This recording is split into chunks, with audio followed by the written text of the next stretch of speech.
Elizabeth Warren had a sit-down one-on-one interview with Rachel Maddow, much like how Bernie Sanders did. Unfortunately, there was a significant chunk of that interview that focused on Bernie Sanders, and of course, not in a positive way. Let's take a look at what they had to talk about. Working Families Party, 2 women there, women of color, who were attacked right after they endorsed me. And I think this fundamental question about what goes on online and where those lines are and how much each of us, and I want to say this for all of the candidates back when there were lots of us, we are responsible for the people who claim to be our supporters and do really threatening, ugly, dangerous things for other and it's a particular problem with Sanders' supporters. It is. I mean, and it just is. So this, of course, goes back to the same argument, the same narrative that we've heard over and over again about Bernie Sanders and his supporters as if they're unique and very different from the supporters of other campaigns. Look, I'm gonna say it right now, I've said it before. I have experienced firsthand the viciousness of supporters of other campaigns. I just have. And guess what? It's not indicative of who the candidates are. It's not indicative of what the candidates warrant. You can't control the behavior of everyone online, and you also don't really know whether the people who are attacking you are real people, if they're bots. Like, we're putting way too much emphasis and way too much focus on something that has nothing to do with policy and quite frankly is not indicative of who the candidates are. And I'll say it, I mean, look, I think Andrew Yang was a great candidate. I thought he was an interesting candidate. His supporters were vicious toward me. I don't think that speaks ill of Yang at all. Same goes for Tulsi Gabbard. I mean, I had critiques of her and they're based on policy. Her supporters were incredibly vicious, but I didn't blame her for what her supporters did to me or said about me, right? But for some reason, we treat Bernie Sanders differently. Yeah. And it's crazy because I know you've had some horrible things come at you online for supporting Bernie. You support Bernie. I am a diehard supporter of Bernie. I was in the last election. I have been called a socialist. See you next Tuesday. What does that mean? I've been called a communist. I've been called a stupid biatch and not biatch, you know what I mean? I've been called a dumb see you next Tuesday. Every version of see you next Tuesday, I have been called. And I've been called, and one of the reasons why I'm wearing this shirt today is because I've been called a non-feminist. I've been called a backstabbing sellout, a woman hater, and these are from Warren supporters. Do I blame Warren for that?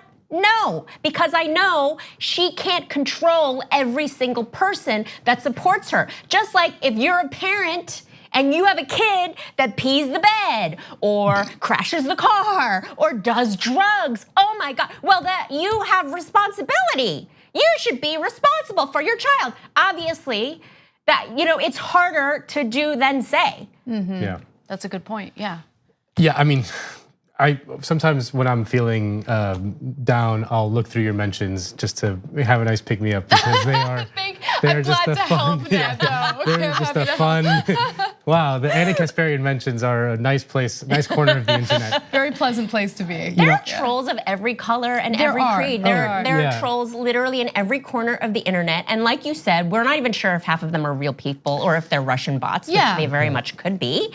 But and I love that they go on later on in the interview to be like, now Bernie has never himself done any of this. Right. Well, then how are you blaming him for his followers? In fact, there are more clips from this interview, which I'll get to in just a minute, but to the point that you guys are making, the point that we're all making about the viciousness of people online. I mean, I'll give you a very specific example that was recent. So this isn't even attacking people who support Bernie. This is an attack on Bernie Sanders himself. And it's not by someone who doesn't have a following. This person has tens of thousands of followers, some influence on Twitter.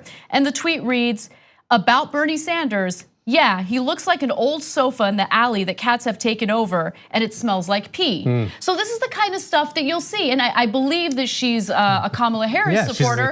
So should we go after Kamala Harris and ask Kamala Harris to condemn her supporters and do like a special town hall dedicated to condemning and calling this out? No, look, here's the fact of the matter. Let's all take a moment to understand what humans are, okay? Humans are sometimes terrible. Trash. I was gonna say, let's face it. Humans are trash. Humans say terrible things, sometimes they do terrible things, but I don't wanna be blamed or held accountable for the actions of someone else that I have no control over, right? There's one other part of this interview that I wanna go to, and then I'm gonna give you just a compilation of all the times that Bernie Sanders was attacked, not by random people in the media, or I'm sorry, on social media, but actual public figures in the mainstream media, which I would argue has way more influence on elections than what randos on Twitter have to say. But before I get to that, let's hear what else Elizabeth Warren had to say. Have you ever talked with Senator Sanders about that? I have. What was that conversation like? It was short. But yeah, we've talked about it. But I think it's a real problem. Does he not share your view that he's responsible for the behavior of supporters? You know, I shouldn't speak for him. It's something he should speak for himself on. But I do think it's something that we need to reckon with in our political discourse in particular, because this is what politics is about, is to get out and put your ideas out there. And people choose sides, people vote, people say, I'm holding a sign for her, I'm holding a sign for him. That is part of what we do. But what underlies that is a fundamental human decency and respect for each other. And I want to be clear, there have been multiple occasions in which Bernie Sanders has condemned the online harassment and bullying. He has done so in town halls with Anderson Cooper. In fact, he did so just a day before Elizabeth Warren had her interview with Rachel Maddow while speaking to Rachel Maddow. Take a look. I wonder if that sort of vitriol toward her has hurt the prospects of you two working together from here on out. I talked to her. It was a very cordial discussion. I am absolutely aghast and disgusted with any kind of vitriol online. And by the way, Rachel, if you think that doesn't come in to our campaign, I'm not talking about incoming. I'm talking about outgoing. Yeah, no, I know, and I condemn that. You know, it's ugly stuff. What we want our supporters to be doing is talking about the issues, have a vigorous debate on the issues. We don't need ugly personal attacks against Senator Warren or anybody else for that matter. So that's just one example of him being very clear in how he disagrees with it. He condemns it. He has urged his supporters to avoid attacking other candidates or supporters of other candidates. But let's talk about mainstream media, people who have actual sway and influence over this election, as opposed to random people that we can't even confirm on social media. First, I'll go to this graphic because this is from The Hill. This is what they put up on Twitter. So there were two men who showed up to a Bernie Sanders rally and they started waving a swastika flag. Okay, Bernie had nothing to do with it. In fact, Bernie Sanders supporters ripped that flag down and they kicked out the two bad actors who did that. The Hill puts out this headline and this photo on Twitter. Watch, man waves swastika flag at Sanders rally. And then, was it a surprise or accident? Was it some weird coincidence that they used that image of Bernie Sanders to try to imply that someone as part of the campaign was waving that flag? Come on, we all know what's going on here. That was disgusting, and whoever did that at the Hill should be held accountable. But will they? No, because this is a double standard issue where Bernie Sanders can be smeared, people can lie about him, all sorts of defamation can fly left and right, no one cares, right? But if some random person with a handle that has 28 different numbers in it says something negative about one of Bernie Sanders' political opponents, no, that's a real issue. Let's go to this little video montage that I made of all the different times people in the mainstream press decided to viciously attack Bernie and people who work in his campaign. Bernie Sanders makes my skin crawl, and I can't even identify for you what exactly it is, but I see him as sort of a not pro-woman candidate.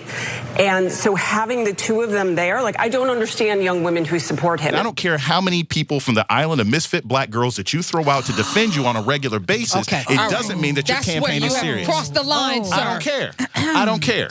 Wow. I don't care. A quote from the film in a Hollywood Reporter article, Clinton saying he was in Congress for years. He had one senator support him. Nobody likes him. Nobody wants to work with him. He got nothing done.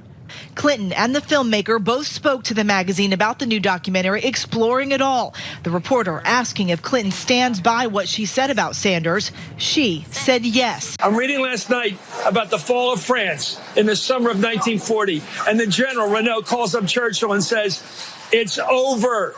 And Churchill said, "How can it be? You got the greatest army in Europe. How can it be over?" He said, "It's over." So I had that suppressed feeling. In the campaign, in the documentary, you talk about his campaign from 2016, and you call it, quote, just baloney, and I feel so bad that people got sucked into it. Do you still feel that way now? Sure. Yeah. I mean, you know, that was my authentic opinion then. It's my authentic opinion now. You're saying that you never told Senator Warren that a woman could not win the election. That is correct. Senator Warren, what did you think when Senator Sanders told you a woman could not win the election? I remember the Cold War. I have an attitude towards Castro. I believe if Castro and the Reds had won the Cold War, there would have been executions in Central Park, and I might have been one of the ones getting executed. And certain other people would be there cheering, okay? So I have a problem with people who took the other side. I don't know who Bernie supports over these years. I don't know what he means by social. 1 week it's Denmark. We're going to be like Denmark. Okay, that's harmless. That's basically a capitalist country with a lot of good social welfare programs. Denmark is harmless. He's pretty clearly in the Denmark category, yeah. Are you sure? How do you know? Did he tell you that? Well, I mean, that's what he says, and that's what his agenda calls for. Wow. Yeah, so, you know, comparing him to Nazis, talking about how he makes your skin crawl. Oh my God, don't really know why. Can you imagine if one of Bernie Sanders' surrogates went on national television and said, Elizabeth Warren makes my skin crawl?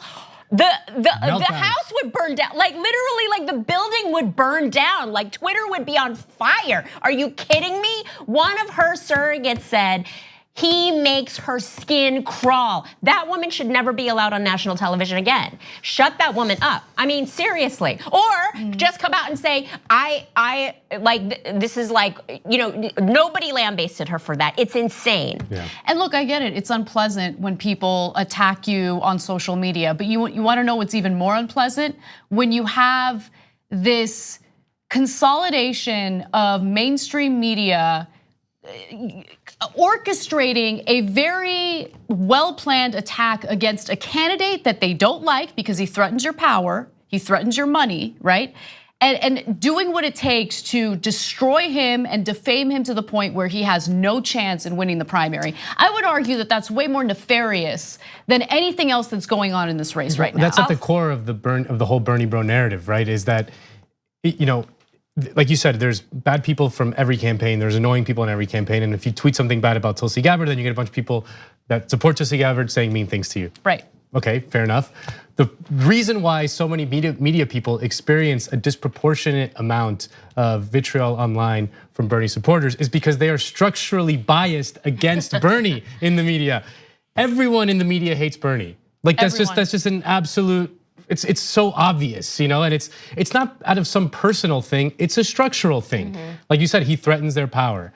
He threatens the gravy train that continues to fuel this vicious cycle between these cable news shows and political operatives, and they just go round and round in circles. I'll also say one last thing. If you think Bernie supporters are coming for you online, buckle up for Trump supporters, because he, you know, Bernie. Such a good point. But admittedly, according to everyone, Bernie never supports this vitriol. He's like trying to talk these people down. Yeah. Trump actively supports it. And He's actively encourages it. He's out there like, get him out, or lock her up, or this, that, and the other thing. You think Bernie supporters are bad? Buckle up for Trump supporters. Yeah, that's exactly right. And that's the issue that I have, where Democratic candidates keep presenting themselves as emotionally fragile individuals who need to be protected. Yeah. But how do you think? Why do you think that would be a selling point? Yeah.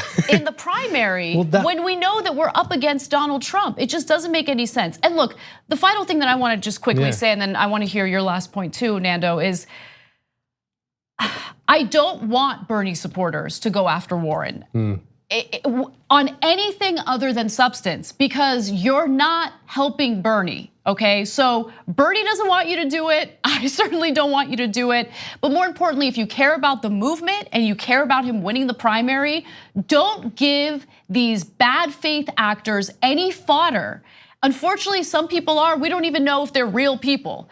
But if you are a real person, especially if you have influence, especially if you have a following, please encourage fellow Bernie supporters to keep things civil, to only focus on substance and policy, and that's it.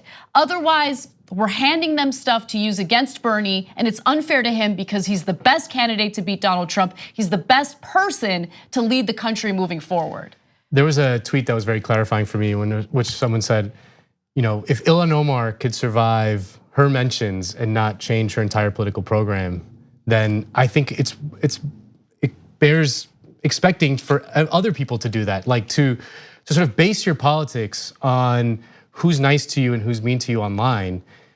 I mean, then I have to question why you got into politics in the first place. Like, politics is a dirty business. It's bruising, Like, if you're in this game, like if you're in the media game even, it's bruising. Like, you say anything online and you'll get attacked. Like, it's just the name of the game these days. If that's not something that you're willing to deal with, then it's probably not. You're probably not suited for politics. Like, that's like what Ilhan Omar experienced after Trump went after her is something that is unprecedented in American politics, and she stood and took it very bravely. She stood her ground. Didn't change her political Didn't give an inch. beliefs. Exactly. Didn't give an inch. That's admirable, to say the least. Listen, I'm a female stand-up comedian. Oh, that's I get crapped on daily. I get called racist names. I get called "see you next Tuesday." Like what kind of racist name? They call me black stuff. It's black stuff. No, it's not. They come after me because I'm Asian. I've been called every Asian racist slur. I've been called bitch. I've been called "see you next Tuesday" weekly, okay? For the 14 years I've been doing stand-up comedy, and I'm still standing. If you're running for president and you don't have this kind of medal, get out. Sorry, get out. Thanks for watching The Young Turks, really appreciate it. Another way to show support is through YouTube memberships. You'll get to interact with us more. There's live chat emojis, badges. You've got emojis of me, Anna, John, JR. So those are super fun. But you also get playback of our exclusive member-only shows and specials right after they air. So all of that, all you gotta do is click that join button right underneath the video. Thank you.